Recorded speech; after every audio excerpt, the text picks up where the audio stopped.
The University of Cape Town Senate is expected to vote on a possible boycott of Israeli academic institutions. The Senate comprises the university's top professors whose decisions guide the institution effectively. The UCT for Palestine group is organizing a mass gathering on campus while the Senate is expected to take its vote. Newzroom Afrika's Yazeed Kamaldien is there for us and joins us now live.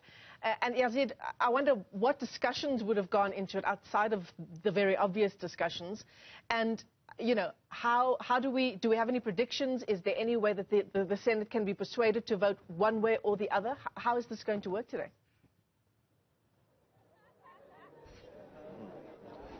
Good afternoon, Michelle. I'm coming to you from UCT campus, where students have gathered to create posters for a march to the building where the Senate will be making its vote.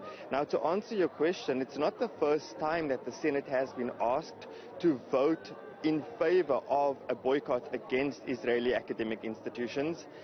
It hasn't been passed as yet. Supporters of this motion are hoping that the recent events in Gaza in particular would persuade the Senate to vote in favor of an academic boycott. I'm now going to speak to Faria Teba. She's from the UCT for Palestine group, and she's going to talk to us about the importance of this vote for the students and the staff at the institution. Ms. Teba, good afternoon. Welcome to Newzroom Afrika. Yes, so I think it's a very important motion just for UCT to take a stance. UCT has a very significant position in the higher education sector in South Africa more broadly, and Senate is a structure that holds a lot of power within the university space, and it's very important that they make the right decision and stand against the genocide that we see going on. Ms. Teba, it's not the first time, though, that the UCT Senate has been asked to vote against Israeli academic institutions. Do you think it's going to be any different today? I hope so. I know that Senate is a structure that's very far removed from the lived reality of many students. It's based on tenure, and that means that it's filled with mostly older white men and older academics. So I think that does make it harder for our cause to be heard, but we're hoping that this helps them to see that students are in support of Palestine. And also, in the past, there wasn't an active genocide, where now the situation has gotten worse and we've seen it in a long time. So I hope this motivates them to vote in favor. I have to ask you, though, are you saying that white men do not support an academic boycott against Israel? Because you mentioned that specifically now. I'm saying that historically the makeup of Senate has made them hold views that often don't align with the student body. Like in the past, there have been stuff on race and the role of race, where older white male academics thought that race shouldn't be a factor with university admissions, and I think that's all important when looking at Senate and looking at Senate as a structure and the power it holds in the university and who it represents. Now, I've also done a bit of research, and what I found is that UCT would actually stand to lose out, even financially, if they do call for an academic boycott against Israel. What are your thoughts on that? I think my thoughts are on principle.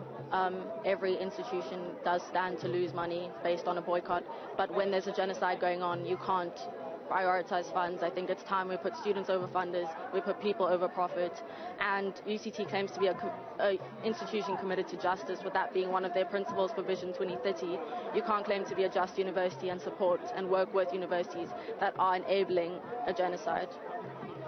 Now, do you think that staff are being threatened or might face threats? Because we also have seen other academic institutions in other parts of the world, I mean in Germany, in the United States and elsewhere, academics are actually facing pressure when they speak up against Israel. Do you think that is happening here at UCT? I'm not aware of how it does manifest in the context here, but judging by how it looks elsewhere in the world, I wouldn't be surprised if they are facing consequences, but I'd like to think that that's not happening here, because even with the coalition we do have academics as part of it, so yeah.